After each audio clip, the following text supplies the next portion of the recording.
What's up everyone, welcome back to Steve's Project Car Garage. My name is Steve. In the last video you saw me start the Spitfire for the first time in, 4 years at least. So now what we're going to do is we're going to work on trying to just address a couple of small issues that we ran across during the initial startup and see if we can maybe get this guy tuned. So grab yourself a cup of jitter juice and stick around.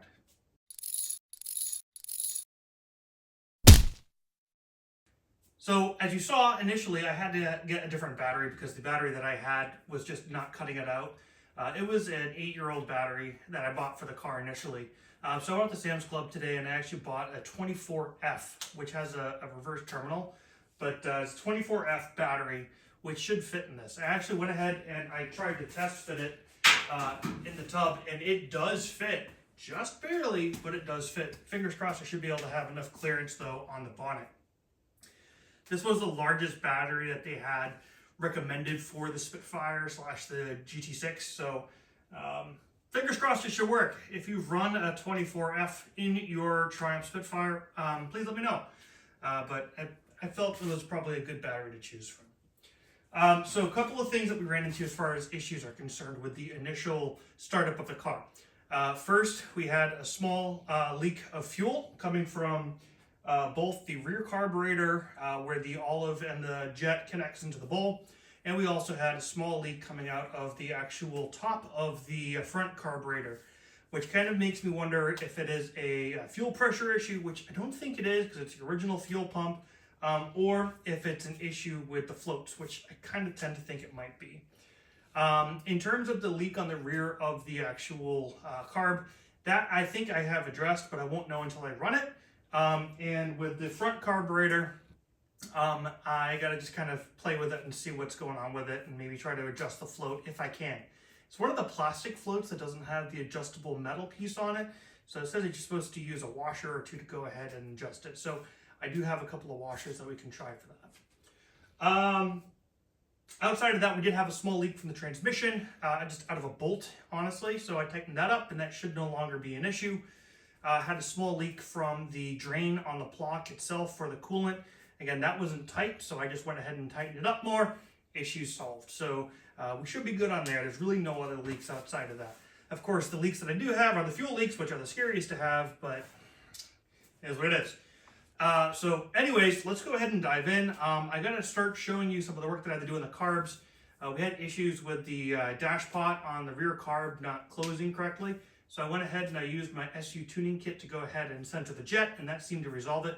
I'm going to take you through that process though on the front carb, because I think the front carb might need a little bit of resetting. So that's where we're going to start out.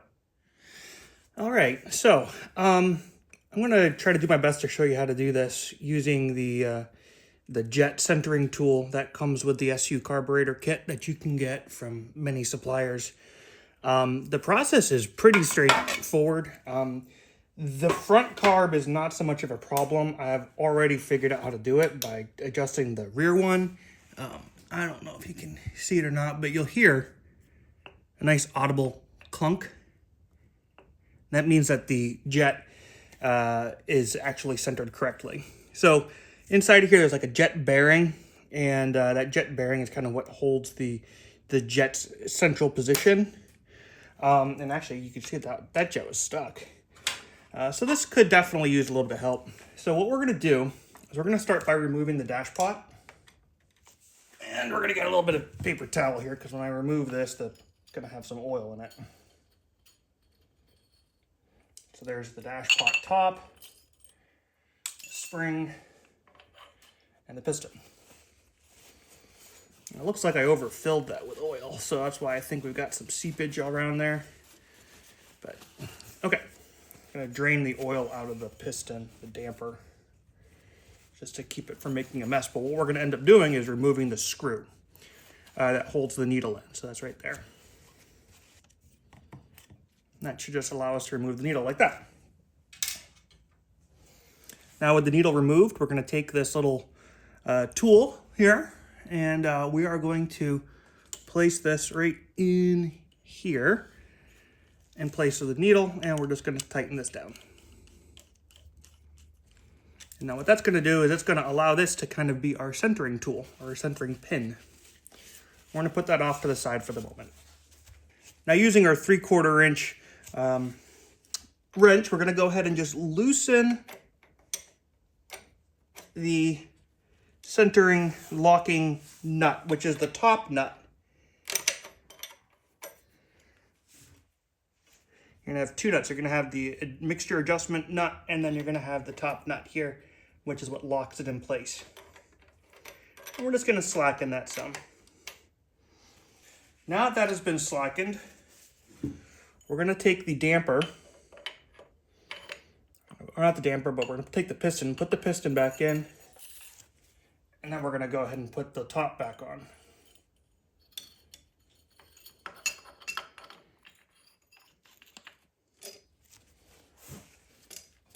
We'll put the screws back in.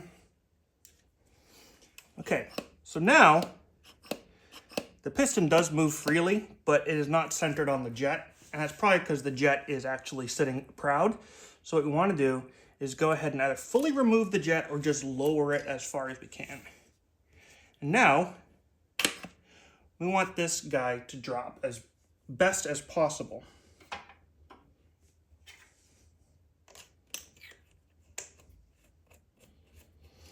And now right now, it is not actually dropping all the way down to the bridge.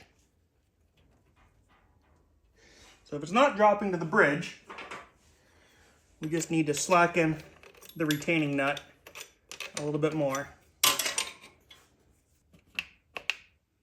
There we go. Now it finally set into place. So now that it is in place,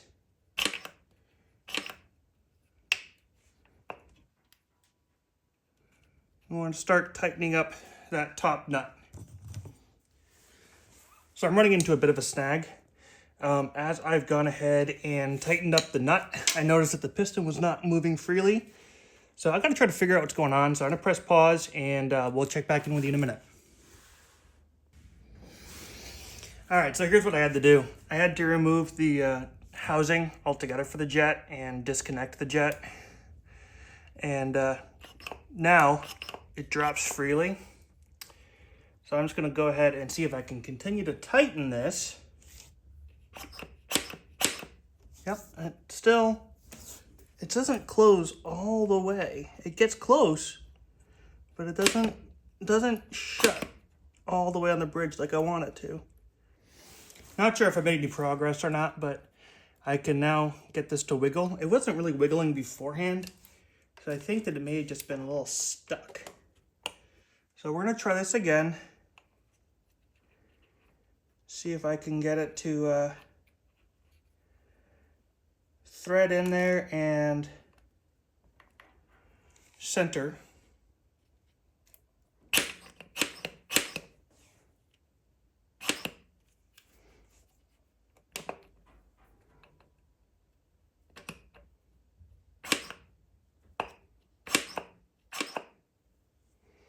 So it seems like that's where it wants to be. All right, well, I got that in there. Let's go ahead and just throw the needle back in and see if this guy lands as it's supposed to. Hey! All right. So, that's good. I'm just gonna hook up the choke, and fingers crossed that alignment still works. Now that the jet is centered, we should be good to go ahead and move on to setting the initial height of the jet. So let me go ahead and switch gears, and we'll go ahead and get started with doing that. All right, so what I want to try to do here is, this is like my 4th time trying to film this, is to set the height of the jet. I was reading online that the way the manual tells you to do it is to raise the jet so that way it is flush with the bridge here, and then to turn the air-fuel ratio nut 12 flats to then give you a base setting. I read online that is too rich, and the ideal way is to use a micrometer. So that's what I'm going to do here. I'm going to use a micrometer to go ahead and measure the height of the jet. The recommended measurement was between 50 and 55 thou. I guess stock, it's closer to 60 to 65 thou. So we're gonna back it off a little bit. We're gonna run it a little bit lean, and then we'll just kind of give it a warm up, and then we'll try to tune it and just see how it's doing. And then we'll go from there. So every time I've tried to film this in the past couple of days, it has been a little bit of a disaster, and keep getting distracted, and it becomes a problem. So let's just go ahead and try this.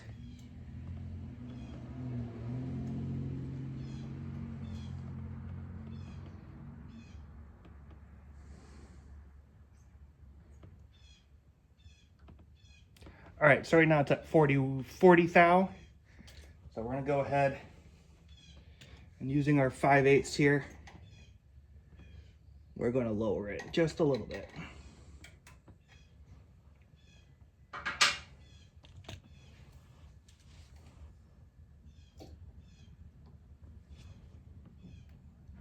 I'm at 50,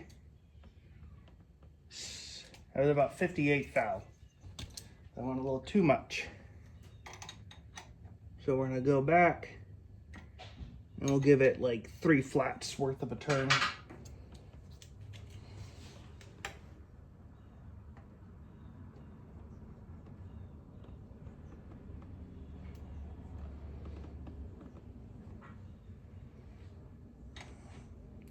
That's 48 thou. Let's give it one more flat.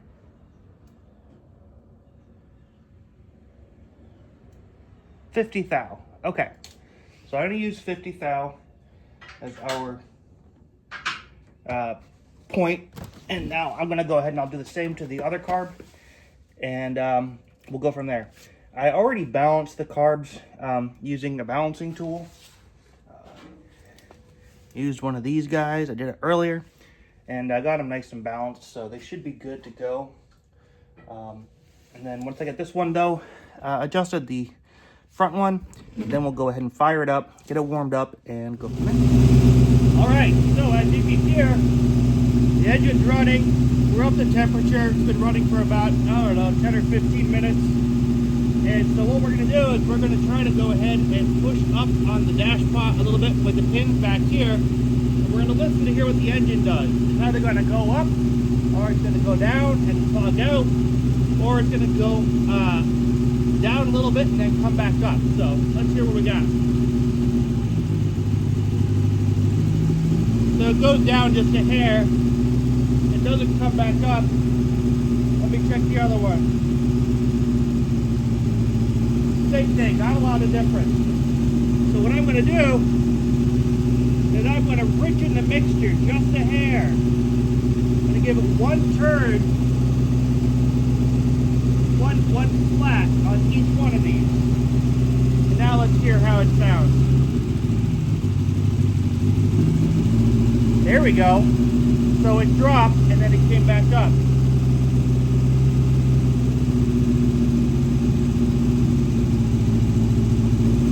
Same thing there.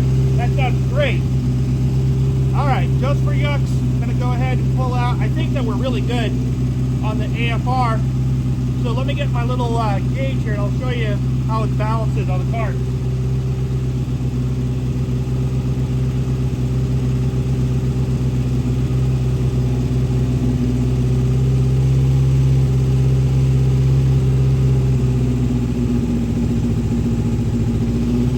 Pretty much right in the middle. I'm pretty happy. I'm gonna let this guy run for a little bit longer. Just kind of, get some heat cycles into it. And then I'll show you one more thing we're gonna do and then we'll wrap it up. All right, so now that the engine is cooled down, we've got one last project that we're gonna do, and that's go ahead and fit a silicone valve cover gasket. So let me go ahead and switch angles. So I bought this from Gasket Innovations. It ran me like 25 bucks or something like that. And it's a silicone gasket that is rounded on the top and then flat on the bottom.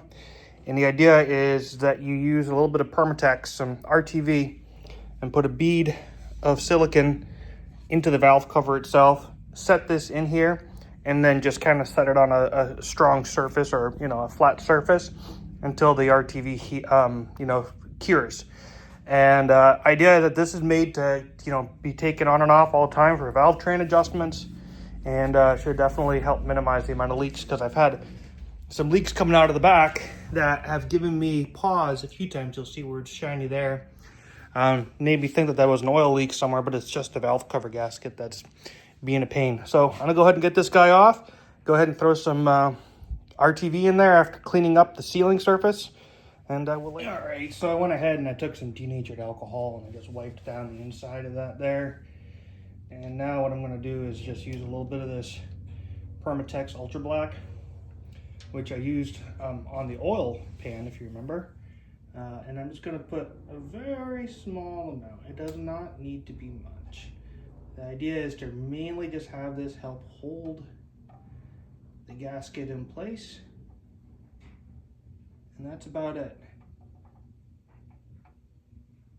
Just a little tiny smear.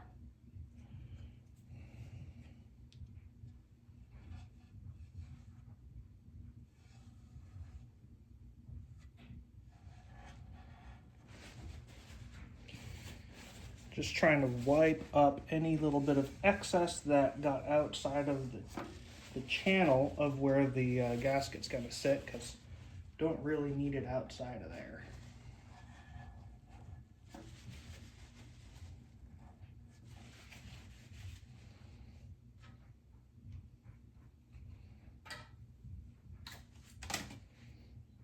All right, now I'm gonna just take the new gasket.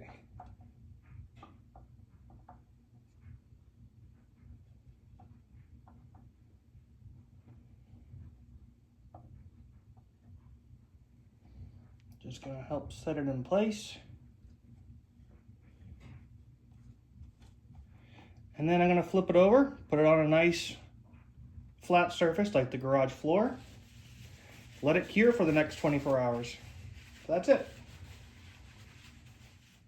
All right, that's it. Thanks so much for tuning in. I don't know what the next thing's gonna be on the list for this car, to be honest with you. I gotta figure out this water pump leak issue.